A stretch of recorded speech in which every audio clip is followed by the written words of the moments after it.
நண்பர்கள் அனைவருக்கும் வணக்கம். இன்னைக்கு நம்ம அந்த வீடியோல நிலத்திற்கு உண்டான பட்டா பற்றிய மிக முக்கிய புதிய தகவல் வெளியாகியுள்ளது. ஸோ அதை பத்தி தான் இப்ப நம்ம பார்க்க போறோம். பட்டாவில் இறந்தவர்களுடைய பெயர்கள் நீக்கம் அல்லது புதிய உரிமையாளர்களுடைய பெயர்களை சேர்க்க ஆன்லைன் வசதி அறிமுகமாகியுள்ளது. அதன்படி உரிய ஆவணங்களுடன் eservices.tn.gov.in என்ற இணையதளம் அல்லது சேவை மையங்கள் அல்லது TN நிலம் சிட்டிசன் போர்ட்டல் தளம் மூலமாக விண்ணப்பிக்கலாம்.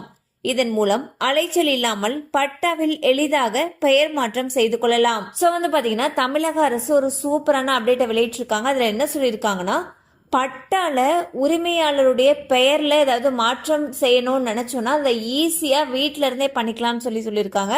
அதாவது ஆன்லைன் மூலமாகவே பண்ணிக்கலாம்னு சொல்லியிருக்காங்க. அதுக்கு என்னென்ன வெப்சைட் அப்படின்னு சொல்லி பார்த்தோம். அதாவது eservices.tn.gov.in அப்படிங்கிற இணையதளத்தில் போயிட்டு சேஞ்ச் பண்ணிக்கலாம். அல்லது உங்களுக்கு பக்கத்தில் இருக்கக்கூடிய சேவை மையங்கள் மூலமாகவும் மாற்றிக்கலாம். அல்லது TN நிலம் சிட்டிசன் போர்ட்டலில் போயிட்டு நீங்களே கூட அப்டேட் பண்ணிக்கலாம். கண்டிப்பாக அந்த அப்டேட் உங்களுக்கு பயனுள்ளதாக இருந்திருக்கும் நம்புறோம். மேலும் இது போல் அப்டேட்ஸ் உங்களை உடனே ரீச் ஆகணும்னு நினச்சிங்கன்னா நம்ம சேனலோட தொடர்ந்து இணைந்திருங்கள்.